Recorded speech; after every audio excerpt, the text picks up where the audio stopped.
One morning, surfer Samuka goes out to sea near São Paulo. He enjoys the wonderful weather when he sees an ice mountain ahead, brought by the current to the shores of Brazil. The guy swims towards the unusual phenomenon, and rescuers are also rushing there. But Samuka gets to the mountain first and is astonished to see people frozen in the ice block. The guy's attention is drawn to a young, beautiful girl. Suddenly the ice begins to crumble, and the guy notices that the girl has freed herself from the icy captivity and is sinking to the bottom. Samuka dives after her and brings her to the surface. The couple is brought to the beach, where Samuka gives the girl artificial respiration, and suddenly she comes to life. She gets scared of the stranger and starts screaming. The local residents run to the cries for help. Meanwhile, the rest of the frozen are transported by helicopters to São Paulo. Samuka's friend Elmo arrives on the shore, concerned about the guy's disappearance. At this time, Samuka is explaining to the island's residents that he saved the girl, but she accuses him of harassment. Suddenly she remembers that her entire family drowned, along with the ship Albatross, off the coast of Patagonia. The local residents take the couple to their home. The girl introduces herself as Marocas, and Samuka tells them he is a professional athlete. The rest of the frozen are brought to the cryo laboratory and placed in separate oxygen chambers to gradually bring them back to life. At this time, the house owner on the island recognizes the guy. He is not only a famous athlete, but also a successful businessman and an environmental activist. Unfortunately, there is no phone in the house, and Samuka cannot contact his relatives. Meanwhile, Elmo sets off in a rented boat to inspect the nearby waters, while Samuka proves to the homeowners that the girl was indeed frozen. And Marocas has long fled and is now running along the shore, calling for her relatives. Then it starts to rain, and she walks along the road, mourning her family. But then a car catches up with her, from which a police officer gets out, and this so shocks Marocas that she faints. The appearing Samuka asks for help to take her to the hospital. Elmo's boat continues to patrol near the islands when he sees a boat with his friend and picks up the couple on board. Marocas is sent by helicopter to São Paulo. Samuka flies with her, and his friend Elmo tells his fiancée and Samuka's mother about it.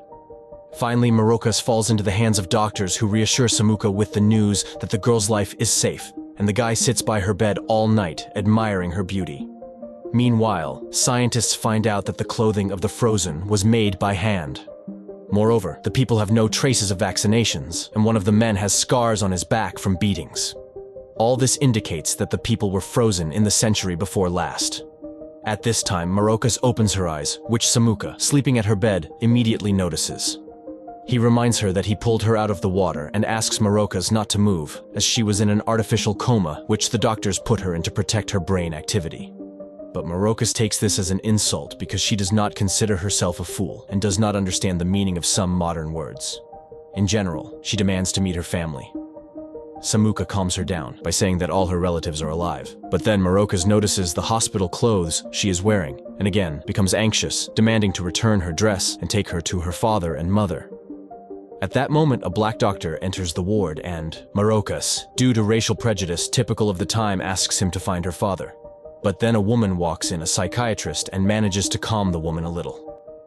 At this time, Don Machado, who is Marocas' father, opens his eyes and emerges from the oxygen chamber, which the duty doctor sees. He tries to stop the man, but he attacks the doctor, demanding his daughter back. Meanwhile, a cryo-freeze specialist examines the girl and lets Marocas listen to her heart. But even more surprising is the fact that the doctor is a woman scientist. Marocas is curious about the unusual hospital equipment and lamps and chairs that doctors come to her family's home for medical visits. The doctors note Marocas' excellent Portuguese, and she talks about her teacher. Besides, she speaks French and is homeschooled, as only boys attend the lyceum. Moreover, she does not know what vaccinations are and has almost never been sick. The girl vividly remembers how their ship sank after colliding with an iceberg. The doctors tells the girl to rest, and Marocas assures them that she feels great, as though she has slept 100 years. She asks the head doctor to call horse-drawn carriage. The doctor does not tolerate being treated this way. He is not a servant. Marocas apologizes. It seems the man is of the freed folk. She too is against any forms of oppression.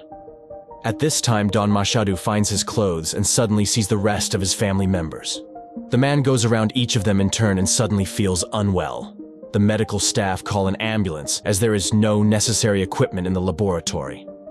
Meanwhile, Samuka asks for permission to talk to Marocas alone, but she objects to this. After all, it's indecent. And sitting in her presence is also a sign of bad manners. At this time, Don Mashadu is brought to the hospital unconscious, and a female doctor is called to the girl's room to maintain propriety, and she agrees to listen to Samuka, not forgetting to reprimand him for his inappropriate appearance. She remembers her faithful maid, and seeing the guy's surprise, she mistakes him for an abolitionist. However, she is also categorically against slavery, but she asks not to tell her father about this, as he is a loyal servant of the king. Marocas assumes that Samuka is from the lower class of society, but this area of São Paulo belongs to her father, so the guy is clearly a minor and will be happy to receive land for planting from her father as a reward for saving her. Their conversation is interrupted by a psychiatrist who asks Marocas what year she thinks it is now. The girl confidently names the year, 1886. Only she won't name the date, as she doesn't know how many days she spent unconscious.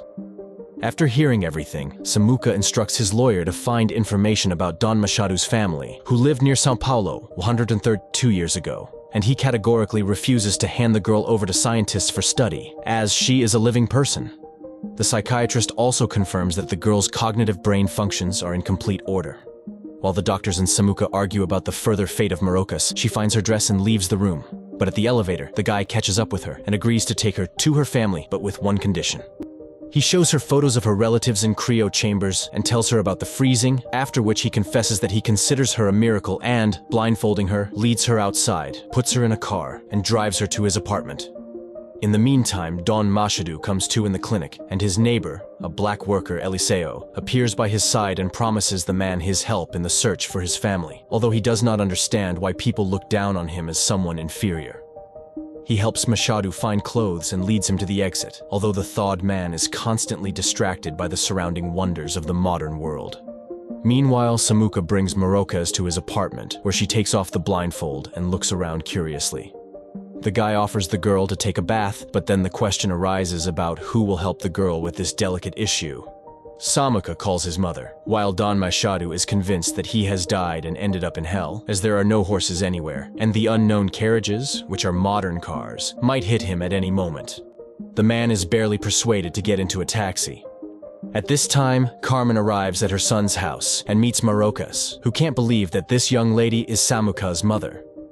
The girl examines her jewelry with interest and happily accepts the woman's help, who escorts her to the bedroom. Meanwhile, Don Machado never tires of marveling at the electric lights, huge towers, and steam engines. Marocas also notices the built-in lights and praises Samuka, although she is surprised by some aspects of his upbringing. Carmen tells her that his father ran away, and she raised her son alone. This puzzles Marocas. Usually such girls leave infants on the church doorstep and go to become nuns themselves. Carmen helps the girl take off her dress, after which Marocas goes to the shower and the warm water delights her. After everything, Carmen puts the tired girl to bed and then goes to her son.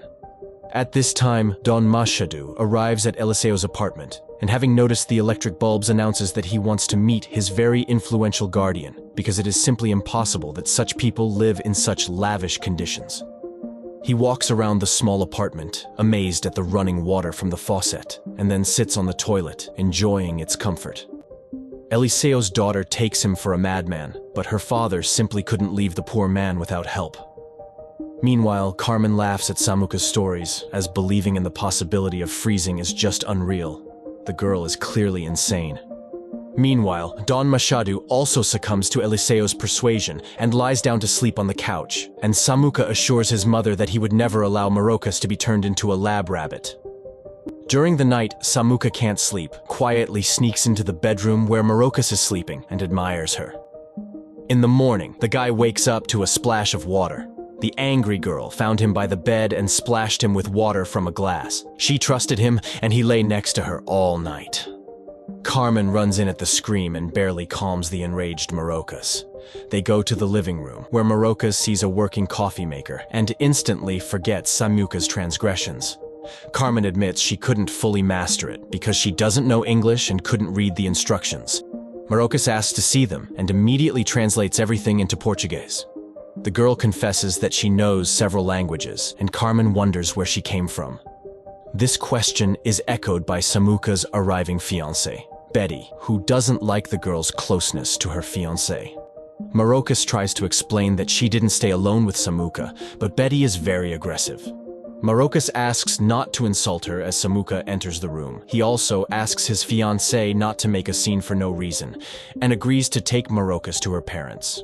But first, he wants to show her something. With these words, Samuka opens the windows, and the astonished Marokas sees a modern metropolis from a high viewpoint and can't believe that this is São Paulo. And then, Samuka declares the current year to be 2023. Upset, Marokas quickly calculates that she has been frozen for over 100 years. Betty can no longer bear it, returns Samuka's engagement ring, and leaves. To distract the girl, Samuka turns on the television, and Marokas is literally stunned by the miracle she sees. Meanwhile, Don Machado and Eliseo go outside to search for his family. Back in Samuka's apartment, Marokas can't stop marveling at the wonders of modern technology.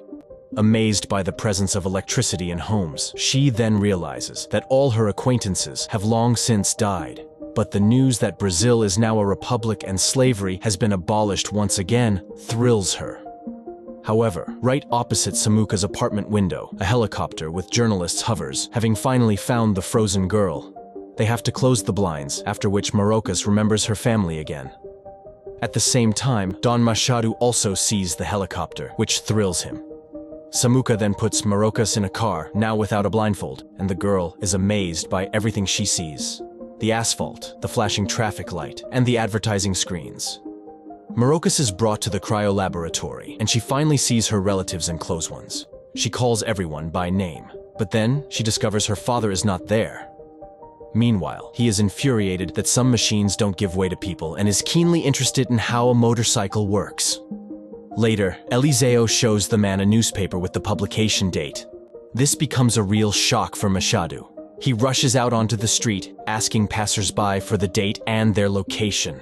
But everyone says the same thing. In the end, Machado is convinced of the truth of what happened, but his behavior arouses the suspicion of a police officer. Hearing that he is suspected of being drunk, Machado lunges at the officer with his fists. Marokas insists on searching for her father, and she and Samuka drive through the city streets. The traffic jams leave her puzzled and terrified.